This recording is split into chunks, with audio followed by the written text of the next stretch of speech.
Because we've got lots of new subscribers. Yeah, we do. Hello and welcome. We'll lose them all now. And Race Driver Show with me, Hugh Hattrick, and my very special guest.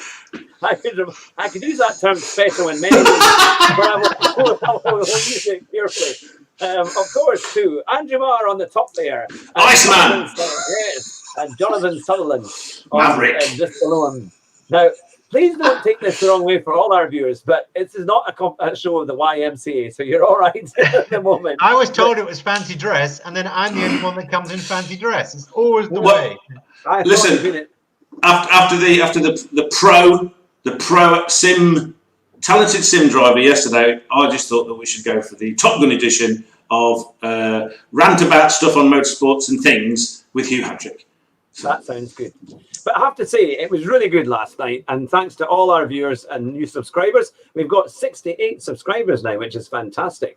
So we've really done well. We've had over 20, thanks to Rory and his followers for watching the show last night. And lots of lovely comments, really, really nice comments about how well it went and how much they appreciated the interview. And that's really what we've been trying to do, because if I can try and help the subscribers follow and learn more about their sim racing kind of heroes, you could say, then that's a good thing. And I mean, it's amazing how many people do watch sim racing, and it's certainly a growing market. So that went really, really well. Lots of good questions, and hopefully we'll get a lobby with Rory, and I'll make sure that you guys can come in too, and we can all start racing, because normally he has a few spaces here and there on his lobby nights. It sounds like politics. Is that where you pay a politician to do something? No, it's gone as flat as a wedding speech. There are. Do you know what? I'm currently an E-rated driver on sportsmanship rating, so I'm not sure that Rory's car will appreciate my sort of. There you are. Can I ask, what on earth did you do to go get to E? Well, I'm going to come out of fancy dress because I'm the only one. Well, I'm boiling hot now because it's summertime and. I was doing okay. I had an S sportsmanship rating, and it was Brands Hatch in the Minis, which was one of the races they had a couple of weeks. It was great fun. But I just got into this battle with this guy, and he just annoyed me so much that I lost my temper with him. And we were just ramming each other off, and I lost, I think, at least one place. And then, of course, as Rory was saying yesterday, you go down to some, you go further down the rankings until you're down at E. And then it's just, we can't get around without, they will reverse into you on the grid. If they could, they would. So you just end up going down the rankings, and it's quite hard to get back up, that's for sure. As you're in a Mini, you should have blown the bloody doors off. That's what you should have done. Well, some of these people probably would. Yeah, this week's races are quite good, to be fair, on Gran Turismo. I didn't do the Porsche one at Fuji, but I've done the Dragon Trail Group 4. Which is a really good circuit, and I got within about 1.5 seconds of the top time. I thought I could maybe get a wee bit closer, but it was tough. One of the faster cars was the Dodge Viper, but it's a great track, and it's quite good. So I'm hoping I might try and get some races over the weekend, perhaps, or maybe even tomorrow afternoon. I would have liked to have done it a bit earlier and try and broadcast them and see how we go, because the last couple of broadcasts I've done, we've had quite a few viewers actually. So I thought, well, that's something to build from. People just seem to want to watch you drive around in circles. I know, yeah, but it's been. But well, my nephew, when I was seeing him last week with all the family, he was saying, "Oh, come and show me how to do Gran Turismo and how to play it."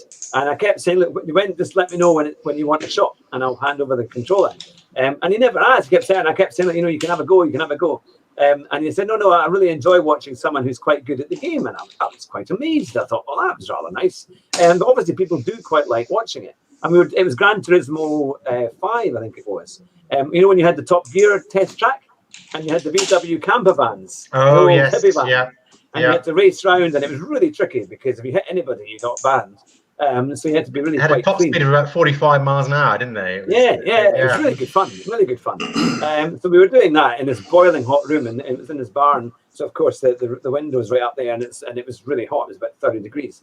But it's been an interesting week. Are you sure that he wouldn't give it? So he didn't want to go, or you just wouldn't give him the controller, Hugh? I know what you're like sometimes when you're in a bit of a race. Yeah.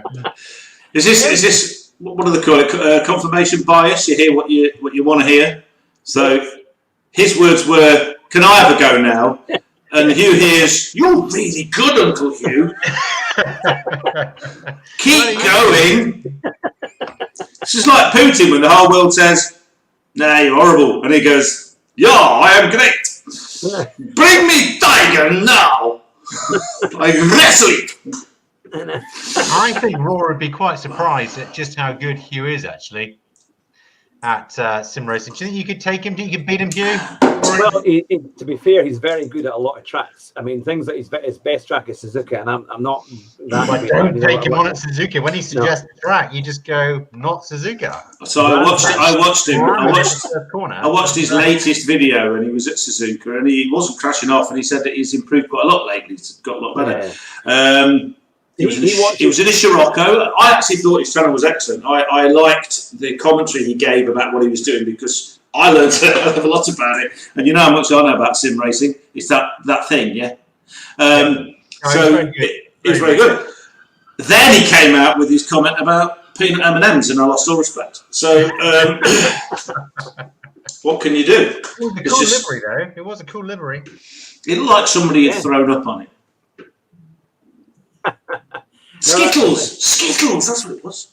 Yeah, no, that was the thing. No, but he is actually very good. He copies, he looks at all the top 10 times in the videos, and I try to do that, but I find that quite hard sometimes because you don't always get the best shots, and you're trying to look at what gear they're in, when they're turning in, when they're braking, all of that you need to know. So I kind of find that I try and do it myself if I can, because I'm thinking, well, how would I do it? Because you want to learn it properly so you can naturally rely on your own habits to be able to do well, and that's the thing. So I tend to do a lot more time trial until my times are better, and then I think it's useful to do both. Actually, coming as an E-rated driver here, but I tend to do maybe 20 minutes just on the time trial, just to try and get used to the track, get my time maybe within, I don't know, 3 or 4 seconds of the record, and then if I then watch the video, I'll say, actually, the guy's not using second in that corner; he's only using third. You can immediately see where they're making a little bit of time up. And then I will generally go back and make another couple of seconds. I can never get, within 2 or 3 seconds of the very fastest time. But if I get within a second of you, Hugh, that's when I think I'm doing okay. Yeah, well, you were very good at Brands Hatch and the Minis. You weren't far away. I think I got in the end of 51 or something. And the top times were like a 57.7 or something like that. You got a 58.6 or something, didn't you? It's closer than the... It's a lot closer than Latifi is to anybody else. I'm sure Latifi will be there next year. But Latifi depends how much he pays, I suppose, isn't it? One of the paid to drive drivers. It puts Perez into perspective, doesn't it? Because he's a paid driver, effectively. Yeah. But he can actually drive. So it's quite good, really, isn't it? Even Stroll's pretty good. He's doing all right. I was just thinking, is he really slow? Because he's against George Russell, who's actually quite talented. Is that right? Yes, but when you see the gap, right? Okay, and you really do see the gap. Oh, well, do you remember the shut lines on the Allegro? No, they all rusted away by the time I was 4. That kind of see the gap, right? So, I listened to that Gordon Murray thing that you sent me out of the interview with Gordon Murray, which was really excellent. And he was talking about how Bernie, when they ran Brabham, had one driver who basically could drive and one driver that paid for the team. I love to see Bernie. I've not watched it yet. I've not watched any of those yet because they're too long. I've watched both of the T50 things. Yeah. Carfetching and Harry's Garage, and it's great because they both have their own. They're both quite good, but they've both got their own bits, that are quite nice. Harry tends to ask better questions than the Carfetching guy because he's a bit more, I love you. But it's just like, I love him too, but I want to ask some questions. Well, for listeners who I think for the podcast with Chris Harris, I don't know whether you probably haven't listened to that yet. Collecting Cars podcast. It's really good. It's about an hour and 20 minutes, but Chris Harris is so good at getting the stories out of Gordon. He's got such a nice natural manner with him. And some of the stories that you get, I think he says a bit more than he should, really, in some circumstances. And it's the one that makes Top Gear. Type 42 in. Answer his question, quick. Oh yeah, type 42, of course, isn't it? Oh, I haven't got the. It's your answer. No, you don't have to type in the question. There we go. Thank you very much. Now, Facebook is up. We can do Facebook. Yeah, no, it's got both. Yeah, it's got both. Yay! Well, we couldn't do that before. That's good. Yeah, that's because it's on my personal page, not on the actual race page. So, yes, the Gordon Murray interview with car collecting cars people is also, you sent it on the Apple thing. But it's also on Podbean because Chris Harris has it on Podbean as well. Right, okay. In case anybody out there is listening on Podbean today, you can nip across to Chris Harris's channel and listen to Harry's Garage, Harry Metcalf talking to him, and then listen to Gordon Murray. I don't really care about anybody else. Now, we've got some new viewers tonight. So all of you who are watching tonight, all over the world, wherever you might be, I'm hoping to do some gameplay and broadcast it on a Monday night. Now, you're welcome to join me. Perhaps we could do a lobby, because I know that Rory had said we would certainly try and do a lobby together at some point. But if any of you guys would like to do a lobby alongside it, and then we will broadcast that lobby out into over the internet, then please feel free to let me know. You can let us know in the comments here, or give me an email at info@shoehattrick.com, and we'll make sure that we can do that, or comment on the video as much as you like as well, once it's out there on the YouTube after we've finished today. So what you're saying is on Monday evenings, it's Hugh Hattrick, Sim Racer.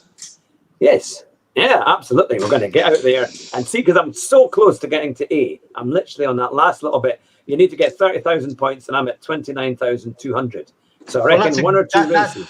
That is a great story, actually, for people who are in that position, because you haven't done A yet. So for people who are trying to do it, it's your journey. And if you can video that and show people what it was that got you over the line, then I think a lot of people would find that really interesting.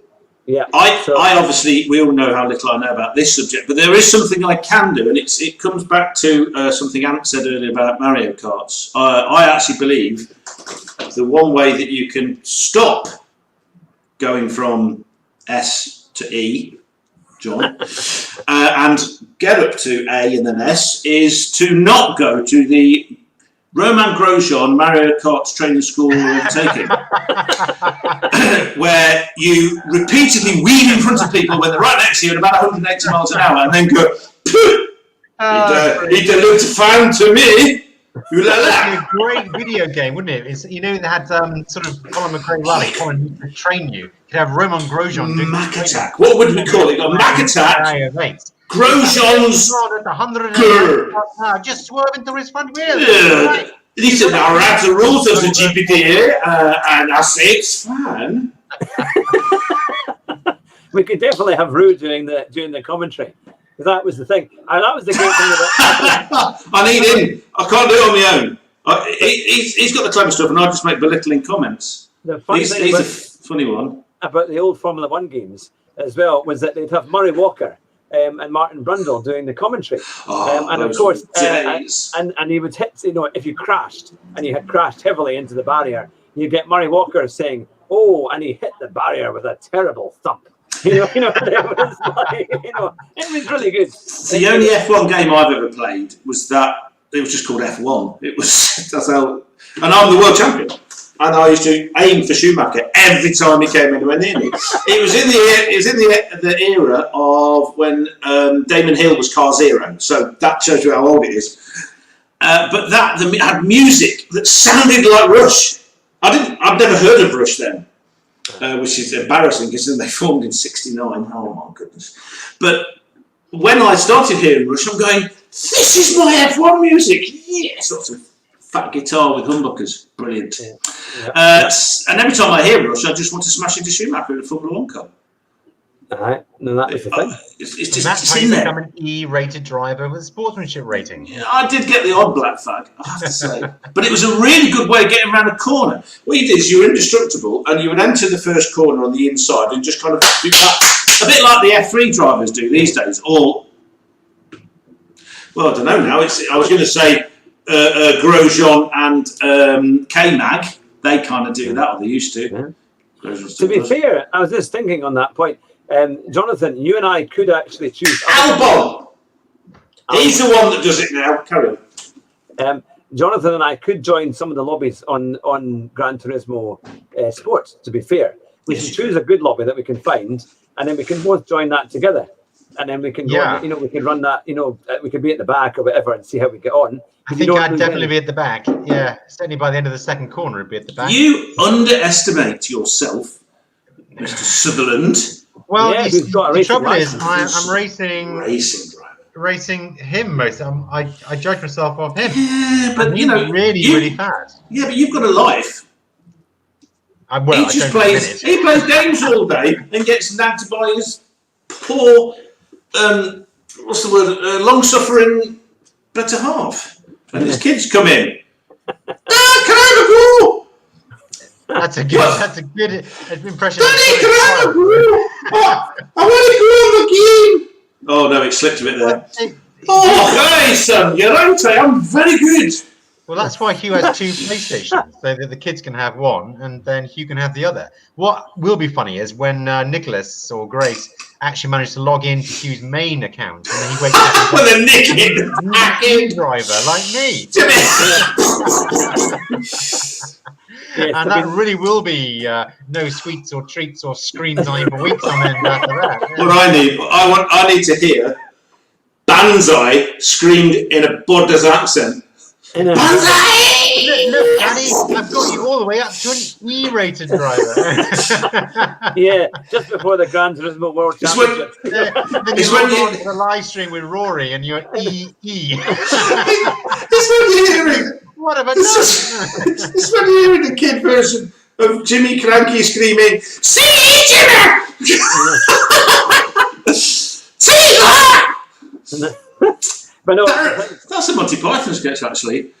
And now on Radio 4, we start a new BBC Radio 4 drama show, The Death of Mary, Queen of Scots. Wales! That's all you got. This is crashing and banging and someone saying, "See you! Wales!" And that was it. Okay. Well, those were the days. Back to the Sim Show, yeah. We should have a warning on our show before people start. But did you actually see the video that I showed you of Nicholas? Because it was funny when Nicholas actually drove. He did really well. I got him in a it was a Ford F-150 pickup truck, and I sent him around Brands Hatch Indy. And I'd had to move all the seats, the seat right forward, the pedals right back, all the cushions on it. He could barely stretch to reach the pedals. But he had a go, and he actually did really good. I was quite surprised. He stayed on the track. He did about 4 or 5 laps, and without crashing at all. And he wasn't even off the road at all. He managed to stick on the tarmac. He was quite slow though, Hugh, wasn't he? I mean, he wasn't going as fast as you. No, but he is only 6, and that was. Oh, that's true. I suppose. Yeah. So even just getting to steer it right was so encouraging. Good, so's Lando Norris. He's only 6, isn't he? Lando Norris is 6. Yeah, well, he looks about 6. Oh, maybe 7. I don't know. But it's if you can get the basics at that age and then start to get better. I think we've missed a trick here, right? Because they needed to get Hugh in to help Hulkenberg out with his seat, because I didn't hear your son complaining of getting a numb arse, whereas Hulkenberg, he did in practice 1. He actually came on the radio. This is what we look at. One of the reasons. He came on the radio and said, hello, can I come in and have a bit of a rest, yeah? my right butt cheek has gone to sleep. And it's just like, yeah, okay. But to be fair, the seat fitting was 2 a.m. then he jumped in the car. Spare driver? Was Hulkenberg the spare driver, or did they not have a spare one? They have a spare driver. They had Gutierrez, and they had the other Esteban Gutierrez, and the other one. One's in Formula E and was racing that weekend, not available. And right. Gutierrez, because he's not been in an F1 car for 3 years, you have to do 300 laps. Is it 300 laps? Yeah. In an F1 car to get your super license back, so he couldn't do it. So they didn't have a spare driver. They didn't have a spare driver. But now the great thing is that again this weekend, is he Hulkenberg? Yes, he is. Drive the car because last time he just seemed to sit in the pit lane. Well, that's because the engine wouldn't start. Yeah, his clutch went.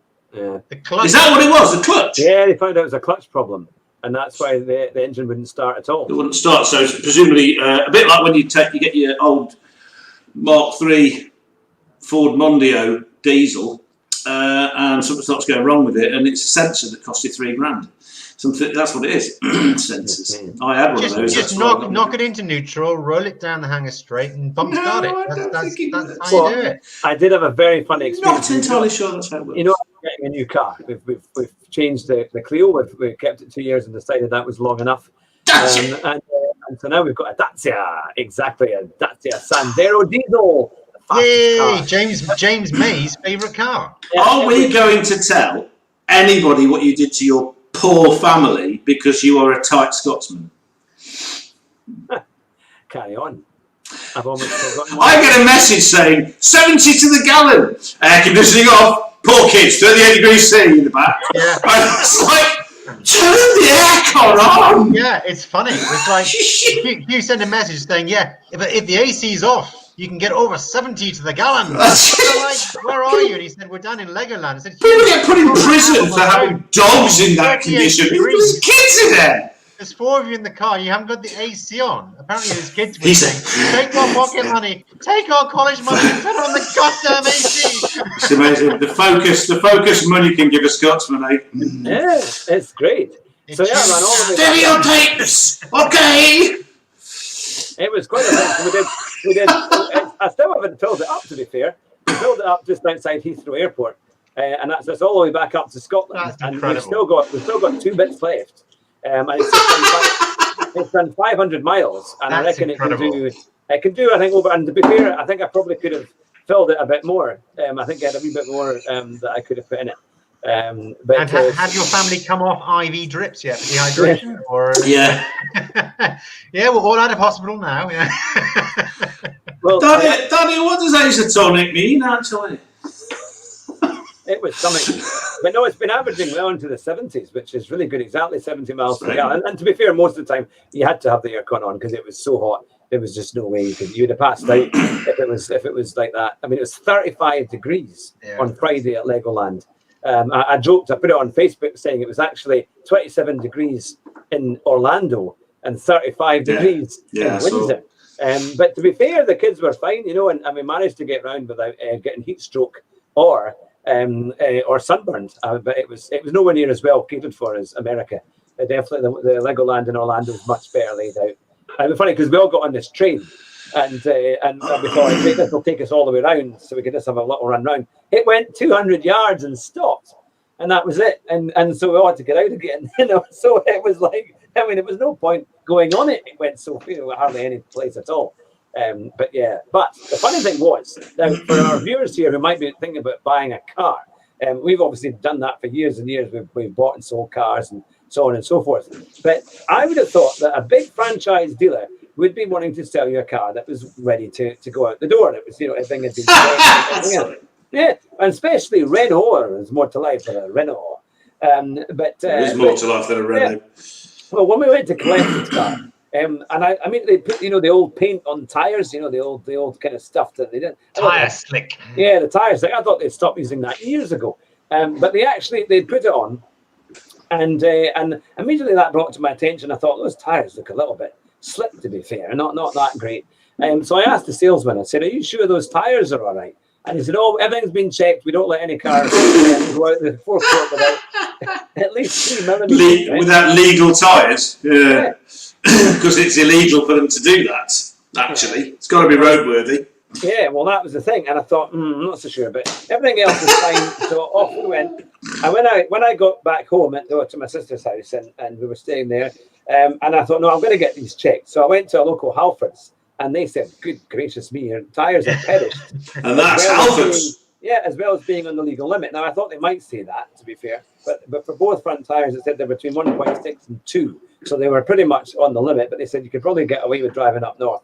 And then that's it. So we took it back on the Saturday to the garage and said, look, this isn't right. These are clearly not right. And what have you been doing?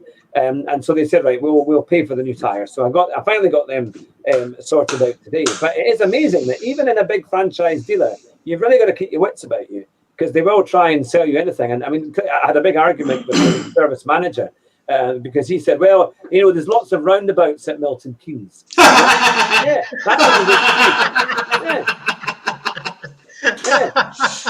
yeah. And you know when they've done it, they've done. That's why seemingly you get a lot of the sidewalls are slick on a lot of tires for cars and not because of the roundabouts, right? Oh, the roundabouts. So if it's all off camber like Daytona. That's a well-rehearsed line from Renault Milton Keynes, isn't it? Yeah. I'm just thinking that's a well-rehearsed line from Pirelli, isn't it? Maybe that's what. Exactly. Isn't the McLaren factory near Milton Keynes? It's in that vicinity, is it not? Yeah, Woking. Yeah. No, but it's not that far from Milton Keynes, is it? So I reckon, because it wasn't just the Mercedes that went pop, also the Lando Norris's. No, Carlos Sainz's car did as well, didn't it? That's right. Yeah. So I've had some very interesting things about that, actually. You carry on with your story, and then I'll go on to tyres. Yeah, so no, that was the thing. And so he said that was it. But the amazing thing was, because he actually kind of convicted himself, because he sent me the service sheet and asked for the service sheet and everything he had done to the car. And on it, the mechanic had said that the both front tyres were a minimum of 4 millimeters. And I thought, really? Yeah. And so I said to the manager, I said, look, if he's written that about the tyres, if he's that far off on the tyres, how do I trust him on the brakes and everything else, you know? So it's going in next week to get the brakes and the pads checked. Yeah, absolutely. If it's anything more than 80%, they'll replace them. Which I think is actually quite a shockingly low. I thought if it was like 2/3, it would have replaced them. You can just imagine that fella if he's on Gran Turismo or a Settled Corsa and someone says, "Can I have a go?" He goes, "You're right, I'm superb at this. If 4 millimeters is 1, you know, and everything's fine with this car, then I would imagine he has the same problem that you have. You know, just a thought. But obviously much worse, much more dangerous." So that's a top tip from the car sim race. Never buy a car. Yeah, very careful. Even when it looks like a brand new car showroom, they can send you a bit of a dog, or what they call a lemon, don't they? Check everything, and if it looks dodgy, check it all and don't buy it. Assume it's dodgy until proven otherwise. I hate buying cars, bikes, anything. I just hate it because my ex-father-in-law, God rest him, because he died of cancer, but he was really good. He was dodgy as anything, and he was really good at buying and selling things like that. Nothing got past him. I, on the other hand, was awful. He just got him to do it for you, and you got this pristine thing with loads of money off. I don't know how he did it. I'm just the wrong kind of guy. It's interesting though, because here's a good story for people buying kind of cheap cars. I remember when we have the kind of cars I know. Who spent £1,000 on an old Vauxhall Corsa. That's not cheap. Yeah, I know that, and and it's an old Vauxhall Corsa. It's like from the 1990s. It's like it must be like an R plate, and they took it from a local dealer in, I think it was in Churnside or somewhere. And the thing is, they think it's all right because it's ran for a year without exploding or letting them down. But the thing is, the clutch is gone. There's all sorts of issues and all sorts of problems with it. And there is a thing that's true. It comes back from the old days of Top Gear.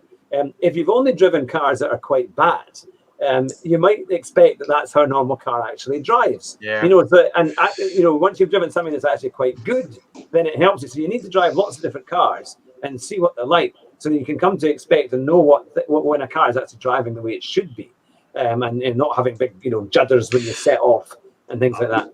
I've got to say though that there is a point where I think people are so spoiled these days. Mm-hmm. Cars are so good. And I don't like Jeremy Clarkson, but there was a point he made in proper old Top Gear, the old half an hour ones on a Thursday night on BBC 2, or Wednesday, whenever it was, where he was doing for executive runabouts, not executive, what do they used to call them? Salesman runabouts, Cavalier, Mondio. Fleet fodder. Fleet cars, that's the word. Yeah, it's been so long since I've talked about cars properly. Primera and I think Laguna. And he just went, they're all about the same. They're also good now. Well, I mean, now they're so much better than they were then. He had a point. Now, I was reading an article written by Quentin Wilson once where he was watching an idiot in a car park with lowered suspension in an Astra and big wide tyres trying to do handbrake turns in the dry. I'm wondering why these massive 10-foot wide tyres wouldn't let him do handbrake turns with a crappy drum braked Astra, because the guy had no clue, and no kids have any clue about handling, driving, suspension, tyres, anything at all. They read max power and think, that's fast, that is. And he recalled a time when they were driving supercars through mid-Wales and they got overtaken by a guy in a Pop Fiesta. Because this kid had this slow car and knew every road and knew how to get the most out of the car because it didn't do it for him. And that's what they haven't got anymore. You know, I learned that, you learned that, John probably learned that, he certainly learned how to hold on when they're crashing with you and your mother. And when you haven't got loads of power in an engine, like they have even in small cars now, you have to keep the momentum up. So you have to learn how to corner and preserve your momentum and not over brake. And, you know, ABS, I like ABS. I've always thought ABS was quite a good idea. However, there is such a thing as cadence and progressive braking, which, if you learn how to do it, means that you don't need ABS because you do it yourself. All these things, these little skills, which must seem like some kind of dark art to modern people, because they drive 2 inches behind somebody on a dual carriageway. You know, they're practically Grosjean, and then they don't understand that they're within the thinking distance of the car in front, and they are going to rear end them, and they're both going to die. The metal coffin, as the spikers call them, won't save them at 60 miles an hour. You know, clueless. There's a lot of them. Kill them all. But I have to say, mind you, when you're down south, the driving down south of England is quite different to up here, because we saw this crazy, I don't know if it was an Uber driver, but it was in a Ford Galaxy, and he was weaving through the traffic, and almost like he was just doing it for fun. And he would just get past somebody, and then he would go in the third lane, and then he would go right across into the lane one, and almost take bumpers off. And people were braking, you know, to avoid him and stuff. And then he would sit right behind someone in the slow lane, and then eventually come out and kind of overtake them. So you must have read about lane splitting in Bike magazine, but didn't realise you couldn't do it in a Ford Galaxy. No. But we have a question. Oh, where? Who? It's Ant. Now, he has said this weekend they're using the soft tyre at the 70th Anniversary Grand Prix at Silverstone. What happened, when you think what happened last time, do you think that they will change their strategy for this? Yes. Yeah. But they've increased the air pressure already. The minimum air pressure has gone up. Right. There's a few that. So this brings us on to the thing I wanted to say about tyres. Okay. Now there's a lot of people. What happened? What happened?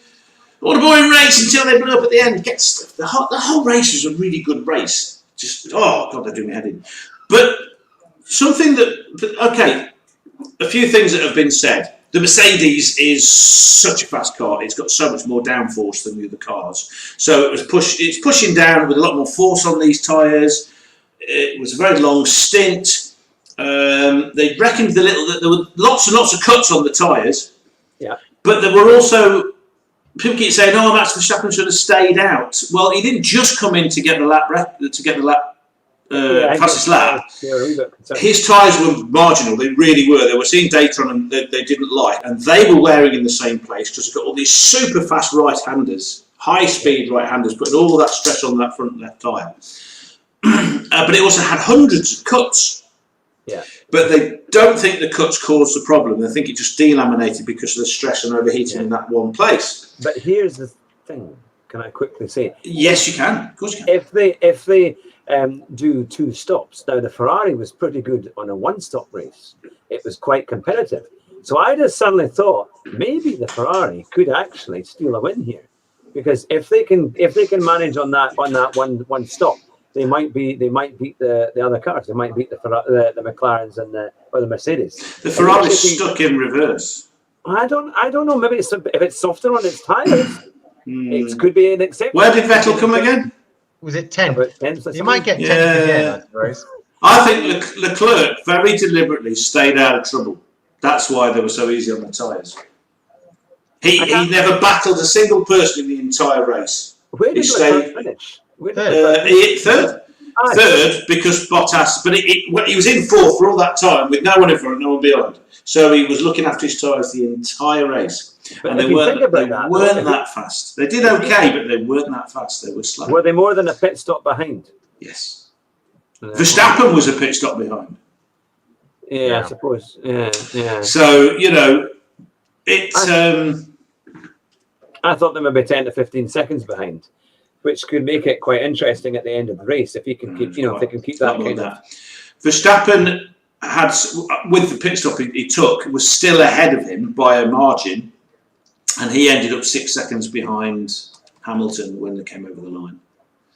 Right. So it was a big margin. They weren't that fast at all. Really, they keep going about these tracing points. I like that name. Tracing point. Tracing point. That's quite good, isn't it? The blancmange.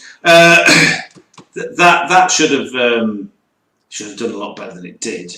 Lando, the McLarens did very well. The Ferraris are not even third fastest anymore. They're the fourth fastest. Yeah, which is crazy. Leclerc did a really good job. So much fun is going on with Verstappen. It's like somebody said on something I was listening to 2 days ago. You don't just, whatever you think of Vettel, and if you get my opinion that the 4 World Championships he got was not representative of his pure speed. He was fast enough to do it, but he was in by far the fastest car. He wasn't. He showed it. Yeah, and he showed he was good because he battled and he came back and he overtook and all that kind of stuff. But I don't think he's like a Prost equivalent. Does that make any sense? Yeah. But you don't go from being as quick as he was and is to being rubbish overnight. Something isn't right. Whether he's lost his mojo or the car isn't right, there's something funny going on there. I was always surprised that he left Red Bull when he did to go to Ferrari, because I thought, well, it's a big risk because Alonso had done the same before him. Why did he go? Why did he go, Hugh? What was happening in Red Bull that year? Who just turned up and trounced him? Well, was it Ricardo? Wasn't it? Ricardo peed all over him. Was it 3 races in that year he won? He was so much faster than Vettel was. Yeah. He was more fighty, good overtaker. Vettel's like, oh, I'm going Ferrari. And off he went. Yeah. Threw his dummy out the pram again and went and paid a lot of money to be in a red suit. And of course, the other news tonight is that Bottas has been signed for 2021, saying that the decision was easy. So they're obviously quite happy to get there. So that's all been done. I like Bottas. I think he's really good. I don't think he's good enough to beat Hamilton. Yeah. It's not like they're a wee bit staid though still, aren't they? They're not. He's a bit boring. Exactly. Yeah, they're not particularly exciting. I mean, he's Finnish. They're all boring. That's what Finnish people are. They're introverts. They think, but Hakkinen was the same. He just had a cheeky grin. But he was quite funny though. I quite liked Hakkinen. He could get in he could annoy people. But he was a quiet humour. He was not like me. He wasn't like. He's more like him. No, that's the thing. So it's going to be. I'm looking forward to the race again this weekend. I think it's going to be fun. And then we've got similarly the race that's at Imola is only going to be over 2 days, and Verstappen was complaining that it's only a one session. Can I just sort of finish off my tyre talk? Because there was another thing I wanted to say. So everyone's saying that tyre talk. With true.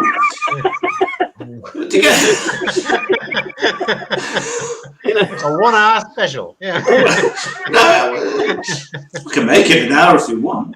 No. No. Okay. Something that only one person I have listened to has said, which is a very good point. Everyone keeps talking about, the tyres should be able to put up this kind of stuff. Yeah, they should be if there were 2020 tyres, but they're not. These are the 2019 tyres designed for the 2019 cars. They haven't changed the spec or the design of the construction of the tyres for this year. But the cars have changed, and all the cars are faster and all the cars have got more downforce, even the rubbish ones, right? Yeah. So these tyres are under significantly more stress on every car than they were last year. And I think it's absolutely insane that the FIA allowed this to go on. It's a safety matter. The absolute minimum you do is go, well, everything's changing for next year. Okay, we want to save a bit of money, but what happens if they explode and kill our drivers? They should have at least sat down with Pirelli and gone, right, there's going to be a 20% increase in downforce with the fastest F1 cars we've ever had. Do you think this will cause more stress? What should we do about it? That is crazy, actually. That's a good point. Tyre talk was good. Thank you. I had no idea that was the case. But why are they getting cut? Because, I mean, that must be what you said wasn't a factor. But what are they, curbs? Is there a problem with curbs, or are they using... There's one environmentalist put some nails... Well, they could do. There was a protest about things. Somebody put somewhere. Somebody put a banner up. There's one curb that has changed apparently to stop people running off in one place. Yeah. Other than that, but there were 4 tyre explosive delaminations. Yeah, which is a lot. Kvyat, his back tyre went, and he's going, I'm so sorry. Everyone ice. He's been cut. I'm so sorry. Sorry, guys. Don't call Putin. Don't call Putin. The team was not happy with him, and I thought that's a bit harsh. It's because they're idiots. Because, I mean, clearly, Martin Brundle was saying on the commentary that that was definitely a delamination at the back. And of course, so did DC. DC said exactly the same straight away. Yeah. And Mark Webber. It was a strange place to go off. But interesting, just on that little view Jonathan said about the environment. You know, a few years ago, these I think they were Greenpeace activists they broke into the Belgian Grand Prix, and they hijacked one of the stands, or they went to the top of the stands, and they paraglided, or they came down on the ropes with a big Greenpeace stand, but nobody knew. Because Bernie was in charge, and he made sure that he shot them. He made sure that the cameras didn't show a bit of them. And the thing is, he was right at the front corner, so he managed to kind of got the camera guys to move everything out the way so that nobody could see what they were trying to say about the Grand Prix or whatever thing they were talking about. And interesting that even just a few, I mean, that was only about 3 or 4 years ago. It's completely changed. Now they're, making F1 sustainable, which is a joke in itself. This whole thing winds me up. Yeah, because they're the most efficient cars engines on the planet. On Instagram, Formula E is doing all this stuff about environmental things to advertise itself as this environmentally friendly thing. What is the least polluting part of racing? It's the actual racing. Yeah. Carting all this stuff all over the world in trucks and aeroplanes is exactly the same for Formula E. It's Formula One. It's now more environmentally friendly than anything else. It's all marketing. I hate them. And what kind of rope did they use to paraglide down? Was it nylon? If so, they've killed several seals and probably a dolphin. Just to do that. It should be made of hemp. But then, did they smoke the hemp? Did they smoke the hemp?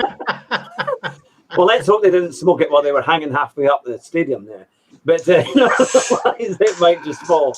But no, it's just interesting how the whole scene has completely changed. It's gone really quite in a different direction. It's Formula woke. I think we said that a couple of streams ago. It's kind of, in some ways, it's and then what was funny, I was reading the thing about the Formula E yesterday in Berlin, and it says now they're choosing the most, in the whole blurb about it, it was saying Formula E races at the most progressive cities in the world.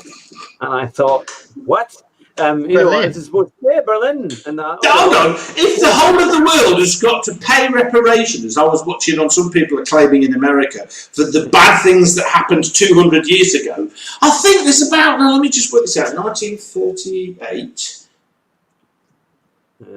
So, 82 years ago, something really bad happened around Berlin, and I think perhaps they need to shut up and start motor racing and stop being morons. But if you do the reparations, then they just come back even stronger, don't they? Because they hyperinflate, they get very angry. Oh, we got a person. Surreality. But I just think it's quite. Hello, Surreality. Nice to see you, everyone. No, it's a good comment. I mean, it's just interesting because we just want, we've been around Formula One and motorsport long enough to kind of 3 weeks now, isn't it? 4, 5. But we've seen it for many, for about 3 decades. We've been following Formula One and all of this stuff, and it has changed. But now they're obviously getting particular personnel in their HR departments to write all this stuff. And I just don't think it's convincing anybody. I think they've always been told, well, this is how you appeal to young people, or this is how you do it. People want good racing. They don't want any of this, keep the politics out of the sport and just get on and give us a really good battle, great drivers and the best of the best, and let's get out there and get it done. And I think that they don't need to try and publicize things in a particular way, because I think they're going to do more to damage, people who actually enjoy the sport than anything else. The sponsors need to appear to sort of virtue signal, and the drivers have got huge social media followings. So people ask them, well, what about the environment? What about BLM? What about this? What about the next thing? So it all has to react to media and culture. Yeah. I don't know if I said this a while ago, that journalists need to be shot, all of them and politicians. Let's just line them all up and go, bah, bah, bah, bah, bah. There you go. Back to motor racing. Maybe we can fix the country now, because any moronic thing that happens starts with some idiot in some journalistic position, whether it's the BBC, ITV, Channel 4, The Guardian, The Sun. Maybe The Guardian. Yeah. As Blackadder said, soft, strong, and highly absorbent. Yeah. But you know how many people that I've been speaking to who normally would have watched more than that, and also I've seen in comments, who normally would have watched the whole build up to Formula One, the whole thing, the half an hour before it and everything else, and now because of all the the taking the knee and all that stuff. Boring. They don't want to see. They actually, quite honestly, they just can't be bothered with it. Yeah. And I think it's going to do it. Well, I just think it's going to either run out of steam, or it's going to look pretty silly after a while. Yeah. Who's the guy on Channel 4? The kind of young guy? Is it Ted or something? Well, he's not that young, but I can't remember what it is. Billy Munger. No, the main host, quite a tall kind of guy. Oh. It's a Welsh pillock. Well, he's Welsh, and Jones. Yeah, at the beginning of obviously some of the drivers take an E and some choose not to take an E, and he was shaming the drivers really, or just insinuating that they didn't care about racism. And it really annoyed me. He did it twice. It's up to people don't have to comply and do the same thing. Everyone was being respectful. And if they don't feel they want to take an E, they shouldn't have to take an E. The TV show he did before Formula One was a sex show on Channel 4. Really? Yes. Okay, so he's a moral arbiter on life, is he? No, he's a pillock. He's a pillock. Because I'm a massive fan of DC and Webber. I mean, in terms of commentary, not just the drive. I enjoyed the driving as well. It was always good. You know that whenever DC starts to say something, unlike me, everyone knows it's going to be something good to listen to. They don't have to go how good it was afterwards. Thank you, John. Yeah. Same with Mark Webber.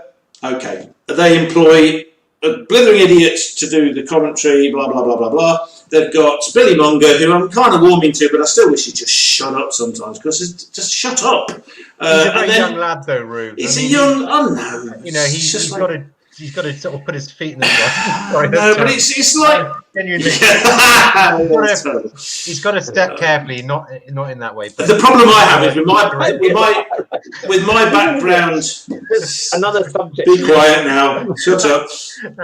Would you like me to get you a bigger spade? Then you can dig a bigger hole.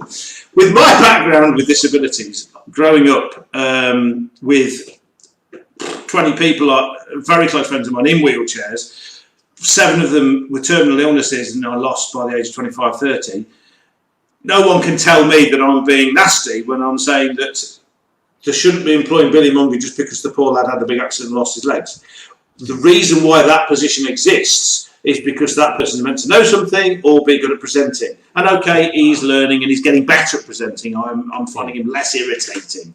But when they were doing the practice sessions, which were live, it was just a constant babbling stream of shite from both of these two people. And at any point, they could have shut up and let me listen to what's not a particularly nice sounding engine, but still would have been better than them two. Yeah. Now, here's the thing as well. I've noticed... But Jonesy, every time somebody starts saying something vaguely intelligent, he cuts across with a stupid comment and makes it twice as hard for the intelligent person to say it. And I just want to strangle him. Yeah, he doesn't need to be there. And by the way, Rui is Welsh, so don't worry. It's not against... I am not being racist against Welsh. Dare you? Yeah. How very dare you? I am not Welsh. I am from God's own country, the East Midlands. I thought you told me you were Welsh. No, I did not. I'm more Scottish than I'm Welsh. I live in Wales. I've lived there for like 30 years. Oh my God, no, 29 years. Well, that shows you we know everyone so well now, don't we? I can do various Welsh accents, but I'm not going to because the last person that I said that to said it sounded like I was Russian, but that's because they don't know what a North Walian accent is. Now, I was going to say that's what I noticed about the Formula 1 cars in the last race. They've got wheels.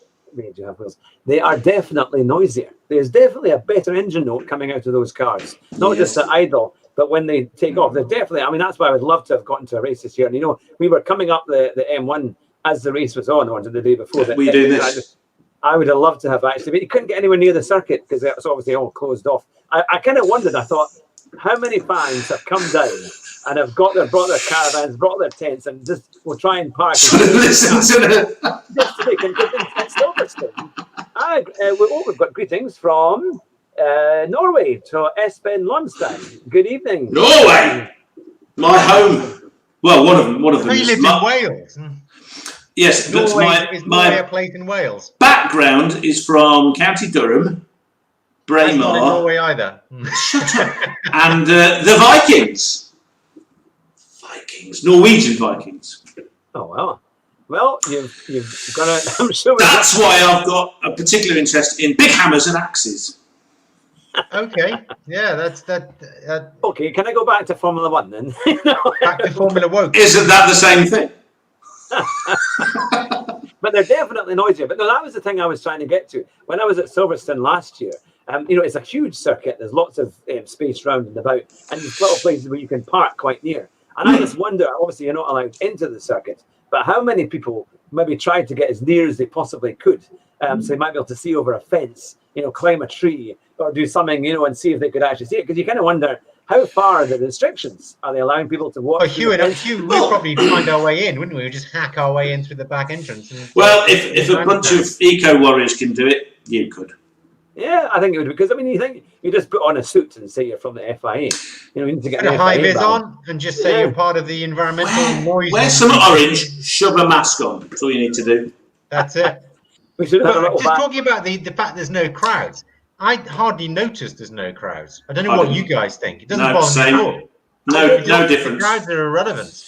I don't think it matters. On the telly, the only time I ever noticed the crowds is when something happens to either Lewis Hamilton or Max Verstappen, and there was this whoa, and it was so loud it went over everything else. And it's similar to what me and John have been trying to tell you about these cars. On the telly, you can't really hear them anyway. Like you say, you want to be next to them to hear what the real sound is. I don't know why I'm doing that. And I forgot what I was saying. Carry on. Just the crowds. Whether you need the crowds. Crowds, yes. It made absolutely no difference at all. They're just whatever. Yeah. Well, Monaco would be quite interesting. They're not going to do it, obviously, but because everyone just lives in their apartments, don't they? Just sort of. Yeah, what they're going to do? Okay. No, you're a millionaire. You can't be in there. They'd be like, yeah, right. That's right. All you need is a $10 million apartment, and you can watch the Monaco Grand Prix. Because I often whinge about this, they did still manage to find somebody's arse to stare at with a camera every time something happened on the track. Yeah. And I want to kill them for it. I don't care about. In fact, DC actually said it was brilliant. He goes, no, Mr. Race Director Okai the New, we don't want to see a fat old man in the pits. We want to see whatever they cut away from something genuinely interesting that was happening, and they went to somebody going, and all you see, you get the back or the bum or something like this, and you're like, I don't care what Christian Horner's arse looks like. Get back to the racing, please. And they don't do it for a second. It's 10-15 seconds of long, slow nothing. Well, you see, when it was burning at Monaco, he made sure that all the cameras saw the women in the bikinis on the yachts. Exactly. When it was boring, you know, so it was much more interesting. They've banned them, though, aren't they? They've banned them now. Not allowed. You have to press the red button to see the yachts. Exactly. What they should have done, if they're going to make it even, they should have had a bunch of blokes in bikinis on the balconies as well. Oh, well, it's all the same then, isn't it? It's just the same. Rue, no. No. Given the way we started the stream, we should stop this conversation now. If I have to stare at bloody somebody off an hour's backside with a pink shirt on, it's just as bad. Rue, what are you talking about? Whose backsides are they showing? I don't know. The people this last weekend, it was the idiots on the pit wall. So they're like this. Oh right, okay. Looking at a screen. Yeah, and they're not moving.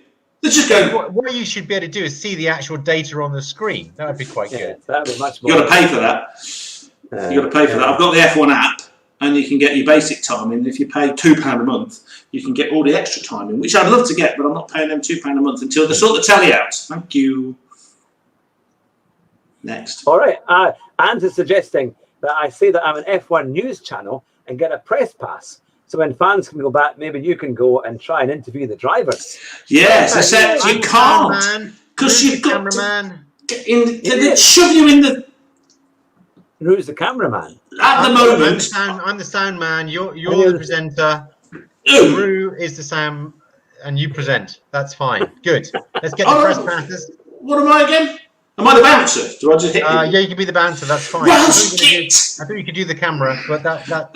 Yeah, I'll do that. You could be our tyre correspondent. That would be good. Yeah. I could do Ted's notebook because honestly, he could do that in about 30 seconds if you stop whittering on about stuff and just tells us things. That's the only thing about Ted's notebook that does my head. Get on with it, Kravitz. Now, for all the guys watching, because we've got a good audience here tonight, if you are a sim racer and you would like to come on the show, just like we had Rory last night, feel free to contact me. You can either comment on the show or send me an email at info@hughhatrick.com. And remember, we're always looking for sim racers. You don't have to have a big following or whatever. If you're a sim racer and you love doing what you do, and you would like to come on the show, and maybe you've been broadcasting or live streaming, we'd always love to hear from you. And hopefully we can get a time and we can make sure we'll get you on the show, and it will be lots of fun. We'll ask you about your racing history and why you do what you do. So if you know friends as well, as I know it's a big community of sim racers, it would be lovely to have you on the show. So please send me an email, info@hughhatrick.com. And that will be the way to do it. And we'll get you on the show. And then you can face questions from these two, or at least one. God help you all. Yeah, exactly. I can see a great reaction to this one. But there we have it. What's this? Oh, Idiot of the Week. Ah, yes. It wouldn't be the Car Sim and Race Driver 2 without the Idiot of the Week. Idiot of the Week. Idiot of the Week. La, la, la. Unfortunately, I don't have music that I could put on. You need some cheesy music, a jingle. You need to get a jingle. I suggested one, and he was rude about it. The greatest rock band ever, and he's rude about it. That just shows you how much he loves me. Because I said they needed to modernise the tune. Yeah, you need to modernise Beethoven's symphonies. You need to do the same with the beat. Now look, we've got. You can't modernise Rush. That's like saying I'm going to. We have a question. Electrify a Ferrari. Shut up. We have a question from one of our viewers. Shirality had said, that was a good interview. Personally, I create art in Gran Turismo Sport. Now that is, I wonder if that means like the liveries, liveries. Is that liveries perhaps for the cars? Because if so, I was just thinking, I don't know how you get all these amazing liveries that people do. And that would be really interesting, actually, because it's a real art form. It's a really good skill to have, because a lot of the big drivers get their liveries done, by these guys, people like maybe Serality, and they're fantastic. You get like the KFC livery and all this kind of stuff. Serality, the guy with Rory's livery, his M&M livery. Yeah, because I know that Rory was talking about his followers created some amazing liveries for his car. Maybe it's the same guy. Well, we would love to have you on the show. Yeah, no, that would be brilliant. That would be really good because it's another aspect of sim racing and how it all gets done. So no, that would be good. Send me an email at info@hughhatrick.com and we'll get a date in the diary and we'll get you on the show. That would be super. Bob Raptor, GT Sport Scrapes is also a good canvas for making amazing photorealistic scenes, etc. Ah, right. Oh, yes, yeah, because you can take your car into different places and photograph it. So now that would be a good bit as well. Yeah, because please can we get a KFC livery for your race view? Can you imagine the KFC livery? Okay, the car will get halfway around the track and have a heart attack. As it goes round the race, it gets fatter and fatter and fatter. I know because it happened to me. I went to 19 stone and I've lost 35, 40 kilos since stopping eating KFC. So, I won't tell you what I did on Tuesday because. Did you have a KFC by any chance? Was it a bucket? I'll tell you what, you'd be a useless spy. Can you imagine you as a spy? What are you doing here? Well, I'm not going to tell you what I'm doing here. I would just eat all the food and fall for all the women. Hugh's face there was hilarious when he had a guilty look on his face. It was like that's so good. KFC. It was the funniest expression. It was so bad. Because the government's giving you this 50% off deal, right? I got myself what they were doing, and it was on Chicken Tuesday, right? They do a deal. And it's $5.99 for 9 pieces of chicken. 9 pieces of chicken. For it's a bargain, and it tastes amazing. I used to love it. When I added on a drink, because he said, "Do you want chips with that?" And I went, "No. Do you think I'm going to be able to eat chips once I've had 9 pieces of chicken?" 9 pieces. And how big were the pieces? Were they like half a they chicken? were like, oh, yeah, they were like,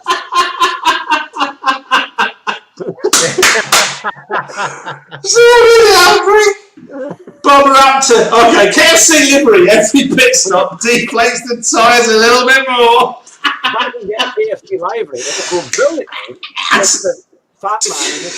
A bargain bucket pit stop. You don't have a pit lane, you have a drive-through. So you have to come through, you get a bucket, you get your tyres done. Because the tyres are different sizes, you've got to match them up.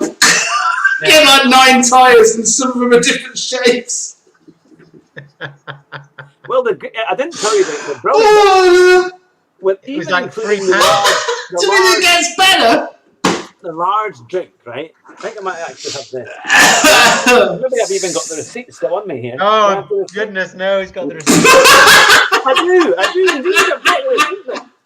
got the receipt. I remember the fully loaded health thing. A large fully loaded meal with a Pepsi was 1,700 kilocalories. Order number 308. I remember that much. It's with the Eat Out to Help Out.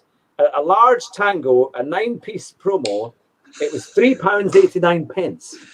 Not bad. Wow. That's incredible. That is a lot of calories for not much money, Hugh. But to be fair, I only ate about 5 or 6 pieces, and then my family. The family had one each. Yeah, but I had one. Ants just said that he's with Rory yesterday when you said that you got rid of your exercise bike to get a sim rig. I thought that was great.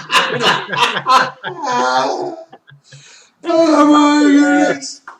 I love Ant's idea of having a KFC bucket helmet. That would be very get good. a bucket and cut a that'd be great. That actually reminds me of Barry Sheen's helmet because he drilled a hole in it so he could put his cigarette in. That's brilliant. What a guy! Yay! Oh my goodness! Oh, we should get out. Hold on. There you go. There goes all my credibility if I had any in the first place. Oh, superb. Credit what? Yeah, Bob Raptor says, call it the team fast food. That'd be good. It'd be so on PC, wouldn't it? It'd be brilliant. So and you'd have to have at least 2 or 3 kind of women wearing short pants taking you to the car, So it was like, a couple of maybe a slightly larger woman. No! Oh, God, no. Yeah. No. It's an antidote to Formula Woke. It's perfect. It's not. It's the antidote to me staying alive. My wife was like that. but no, that would be the thing. Well, I'm sure our we've got to pick an idiot of the week, and don't say me because my tyre talk was excellent. Rue's tyre talk. Lots of comments on that. Rue's rant. I think the Channel 4 guy, because he's done it so many. I can't remember his name. Jones, or his name is the guy. Yeah. The old did that. Steve Jones. Yeah, I think he's a bit of an idiot because I don't think you should shame people about how they wish to. But it's Channel 4, isn't it? Channel 4's worse than the BBC for all that nonsense. I mean, goodness, they do my head in. On that note, though, especially because he was complaining, he was calling people out. Hooters. Now the stream is really getting going now. Okay, so the KFC, we've got an idea how the KFC car will run. The Hooters one, the tyres will be like massive, and then it's going boing, boing, boing, boing. Exactly, have a Spearmint Rhino car and all this kind of stuff. Yeah, you could to the sound of a lot of big butts and you cannot lie. Well, you better not make that the theme tune. That, It's got to be Rush. Have we got any Canadians watching? Start voting for Rush songs. but there we are. Well, we've been going for over an hour, and it's been a fantastic show tonight.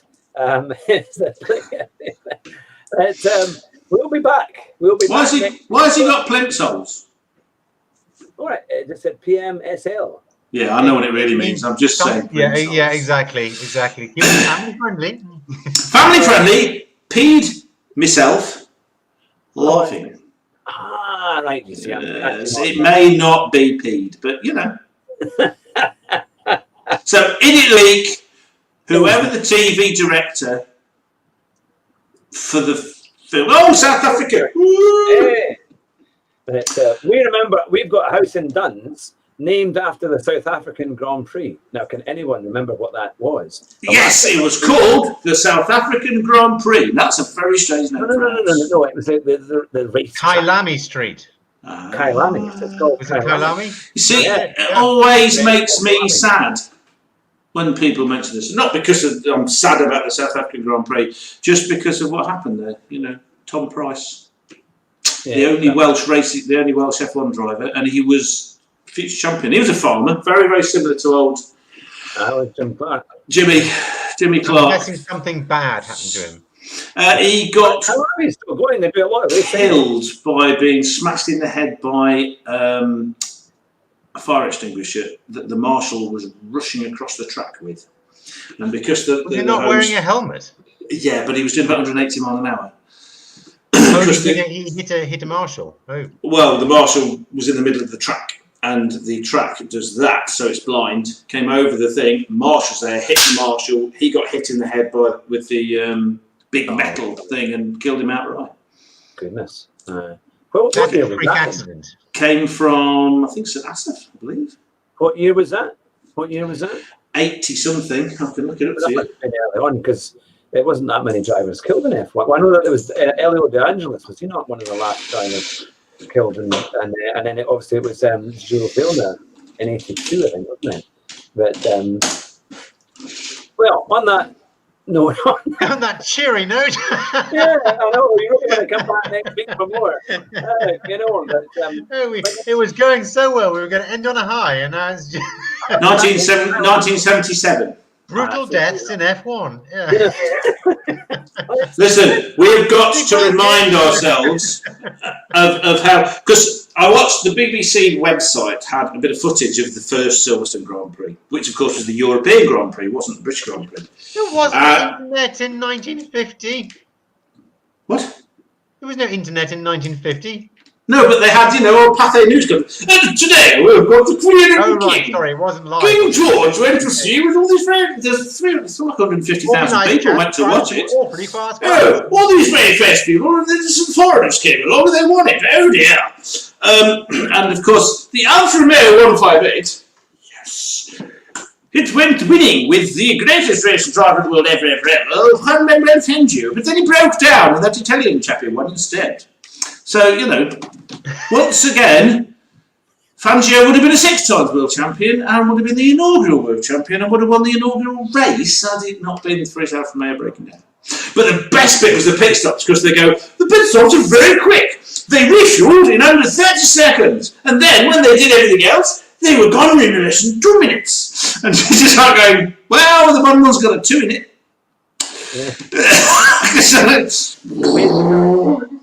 You can see the grave in which they steer the large bus steering wheel. Jolly good, everybody! Fantastic, but what a noise. Even on that, the noise is better than the modern ones.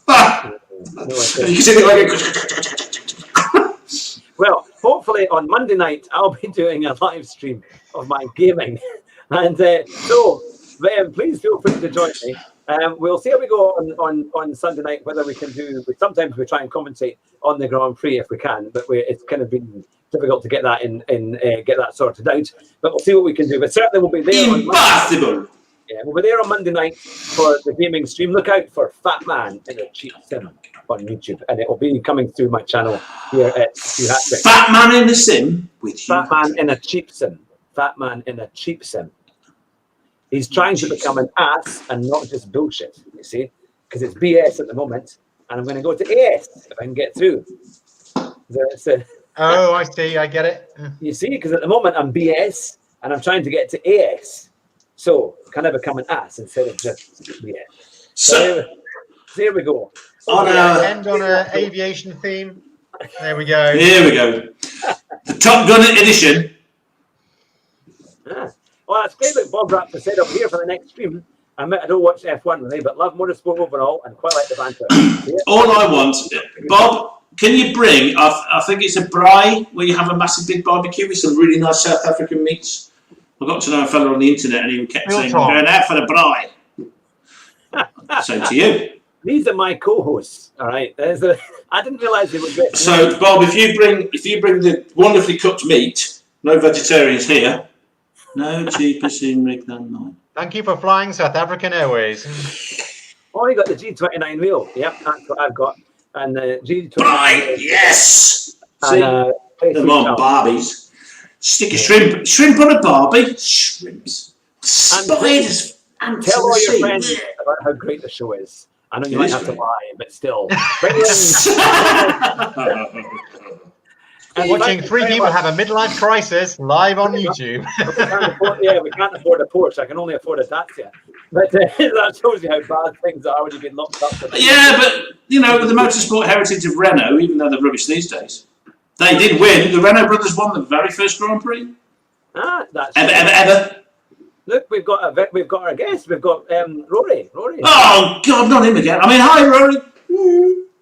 Yeah, this is who I work with. I've got Andrew Marr at the top and Jonathan Sutherland at the bottom. I'm sorry, but I can't take him seriously. Anyone that doesn't like peanut M&Ms is just, you know, what are you meant to do? We were just complimenting you on the live stream yesterday, which I certainly watched. I really enjoyed it and enjoyed your content, Rory. Like that. Yeah. It was very interesting. You were safe from me. And if you was that way, it was a great host, and I really enjoyed it. It was a really good show, and we've had a great response, which is fantastic. So we've been talking about doing lobbies, and we're going to maybe interview Shirality, who does the deliveries as well. But we need to go through a lot more and get some more guests on. But so it's been fantastic. But it's been really good fun, actually. I'm not sure why my co-hosts are wearing hats like that. I don't know where they were. I was told it was fancy dress. Top Gun. We're doing the Top Gun edition because of the professional, not professional racing sim driver. In honour of yesterday when we had... Oh, my goodness. I explained all this to you in English and everything. Next week, it's our second anniversary of the show. It'll be exactly 2 years since we started. Oh, I can count to two as well. So we're going to try and get some guests as well who might want to come on. So we'll see. I've been making a few calls and we'll see what we can do. But I'm going to keep things silent until I know for sure what's happening. But yeah, so until next week, to all our viewers and listeners, I hope you've enjoyed over an hour and a quarter of the Car Sim and Race Driver Show. Motorsport news and banter like you won't get anywhere else, guaranteed, or your money back. No, that's true. Unless you give us some money, in which case you're not getting it back. Yeah, so that is to the 70th Anniversary Grand Prix. It's time to drive fast and try not to crash. See you next week. Thanks for listening and watching. Bye just now. Iceman signing off.